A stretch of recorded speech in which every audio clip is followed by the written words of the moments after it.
ரோகிணி, மீனா, ஸ்ருதி 3 பேருமே வந்து என்ன பண்ணுறாங்க, பேசிகிட்டு இருக்காங்க டீ குடிச்சிட்டு. அப்போ வந்து ஹஸ்பண்ட்ஸ்னாவே இப்படி தான், புரிஞ்சிக்கவே மாட்டாங்க, அவங்களுக்கு இதே வேலை தான் அப்படின்ற மாதிரி சொல்லிட்டு இருக்காங்க.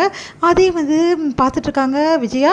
இவங்க 3 பேரும் ஒன்றா இருக்காங்களே, இது வேலைக்கு ஆகாது, 3 பேரும் ஒன்றா சேர்ந்துட்டாளுங்களாம், அப்புறம் நம்ம கதை அவ்வளோதான் அப்படின்னு சொல்லிட்டு, என்னம்மா பண்ணிட்டு இருக்கீங்க ரோகிணி, உனக்கு தூக்கம் வரலையாம்மா, நீ போய் தூங்குமா, எங்கே போயிட்டான் அப்படின்னு சொல்லிட்டு கேட்குறாங்க ரோகிணியோட வீட்டுக்காரர். இல்லை அவர் மேலே படுக்க போயிட்டாரு அப்படின்னு சொல்லிட்டு 3 பேருமே சொல்கிறாங்க. என்னது மேலே படுக்க போயிட்டானுங்களா, என்னாச்சு இன்னைக்கு அப்படின்னு சொல்லிட்டு போய் பார்க்குறாங்க. சரி ஓகேம்மா நீங்களா போய் படுங்க அப்படின்னு சொல்லிட்டு போகிறாங்க. சரி முத்து வந்து பிரச்சனை மேலே போயிட்டான், இவங்க 2 பேருக்கு என்ன பிரச்சனை, இது இப்படியே விடக்கூடாதே அப்படின்னு சொல்லிட்டு விஜயா யோசிச்சுட்டு இருக்காங்க. இங்கே வந்து 3 பேருமே வந்து படுத்துட்டு இருக்காங்க.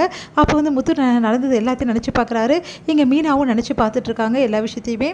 அடுத்த நாள் முத்து வந்து என்ன பண்ணுறாரு, பெட்ரூமில் உட்காந்துட்டு அந்த ஃபோனை எடுத்து பார்த்து அப்படியே வந்து ஃபோனையும் வந்து அடிச்சிட்ருக்காரு, பெட்டையும் போட்டு அடிச்சிட்ருக்காரு. அதை பார்க்குற வந்து மீனா வந்து அதிர்ச்சி அடைகிறாங்க. என்ன இவர் இப்படி பண்ணிகிட்ருக்காரு, பெட்டை ஏன் போட்டு உடைக்கிறாரு, தலைகாலாம் போட்டு உடைக்கிறாரு, ஏதோ ஃபோனில் பார்க்குறாரு, அதை பார்த்து இப்படி டென்ஷனாக வராரு, ஃபோனில் ஏதோ இருக்குது விஷயம் அப்படின்னு சொல்லிட்டு மீனா வந்து யோசிச்சுட்டே வராங்க. கரெக்டாக வந்து முத்து வந்து ஃபோனை வச்சுட்டு வந்து குளிக்கிறதுக்காக போகிறாரு. அப்போ வந்து மீனா வந்து அந்த ஃபோனை எடுத்து பார்க்குறாங்க. என்ன பார்த்தாரு இவர் அப்படின்னு சொல்லிட்டு உடனே முத்து வந்துடுறாரு. வெடுக்குன்னு வந்து ஃபோனை வந்து மீனா கிட்டேருந்து பிடுங்குறாரு. ஏன் ஃபோனை எதுக்கு எடுக்கிற அப்படின்னு சொல்லிட்டு, ஏன் நான் எடுக்கக்கூடாதா, எடுத்தா என்ன அப்படின்றாங்க.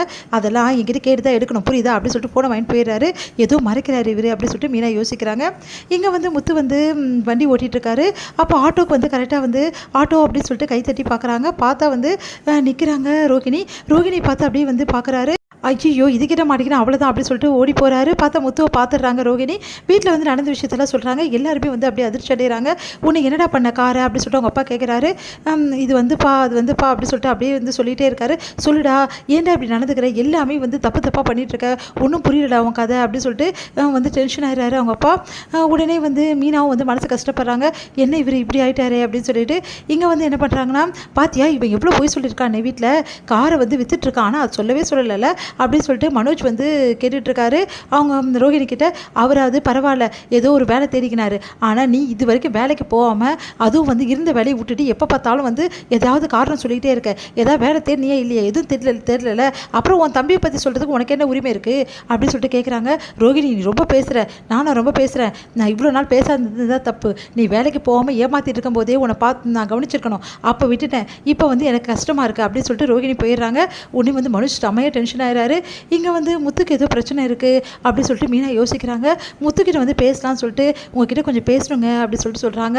உங்ககிட்ட பேசுறதுக்கு எனக்கு எதுவுமே இல்லை, நீ தான் வந்து என்கிட்ட பேச மாட்டியே, அப்புறம் எதுக்கு பேச வந்த அப்படின்னு சொல்லிட்டு கேட்குறாரு. இல்லைங்க எனக்கு ஏதோ நீங்கள் மறைக்கிற மாதிரி தோணுது, ஏதோ விஷயம் இருக்குது, தயவுசெய்து சொல்லுங்கள் என்ன விஷயம் அப்படின்னு சொல்லிட்டு கேட்குறாங்க. எதுவும் இல்லையே அப்படின்னு சொல்லிட்டு சொல்கிறாரு. இல்லைங்க நீங்கள் வந்து ஃபோனை பார்த்து ஏதோ பார்த்துட்டு இருந்தீங்க, அப்புறம் என்கிட்ட மறைச்சிட்டிங்க, ஏதோ விஷயம் இருக்குது, தயவுசெய்து சொல்லுங்கள் அப்படின்னு சொல்லிட்டு மீனா எவ்வளோ கேட்டு பார்க்குறாங்க.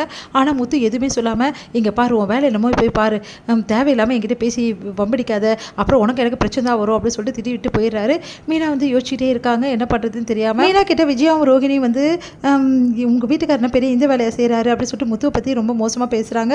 அதை கேட்டு முத்து வந்து செமையாக டென்ஷன் ஆகி நல்லா போய் ரோகிணி திட்டுறாரு. என்ன நினச்சிட்டு இருக்கோம் மனசில், உன் இஷ்டத்துக்கு என்ன வேணாலும் பேசுவியா அப்படின்னு சொல்லிட்டு